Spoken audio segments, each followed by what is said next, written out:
నమస్కారం అండి. నా పేరు విజయలక్ష్మి. బీడీఎల్ నుంచి వచ్చానండి నేను. డాక్టర్ సుజిత్ గారి దగ్గరికి చూయించుకోవడానికని వచ్చాను.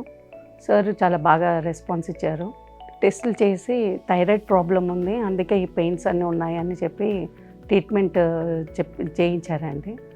బాగుంది. ఇక్కడ నర్సింగ్ కానీ మన ఎప్పుడు పిలిచినా రావడం కానీ రెస్పాన్స్ చాలా బాగా ఇస్తున్నారు. బాగుందండి ట్రీట్మెంట్. నమస్తే అండి, నా పేరు రఘుపతి రెడ్డి. బీడీఎల్ భానువారం నుంచి వచ్చానండి. నాకు స్టమక్ పెయిన్ నుంచి కొంచెం జాయిన్ అయినాను. డాక్టర్ సుజిత్ గారితో జాయిన్ అయిన డాక్టర్ కన్సల్టేషన్ చేస్తే ఆయన టెస్టులకు అవన్నీ కొన్ని టెస్టులు రాశారు. ఆ టెస్ట్ రిపోర్ట్ తోటి ఇక్కడ చేసే ట్యాబ్లెట్స్ అవన్నీ రాశారు. ఇక్కడ మాత్రం బాగానే మాకు వచ్చిన తర్వాత రెస్పాన్స్ మంచిగా, నర్సింగ్ స్టాఫ్ కానీ ఎక్కడ పోతే డయాగ్నోసిస్ సెంటర్స్ కానీ మంచి రెస్పాన్స్ ఇచ్చారు. అందరూ బాగానే మీకు ఏం కావాలి, ఇంకేమన్నా ప్రాబ్లం ఉందా అని అడిగేసి అన్ని తీసుకున్నారు. థ్యాంక్ యూ డాక్టర్ సుజిత్ గారు అండ్ కాంటినెంటల్ హాస్పిటల్ స్టాఫ్.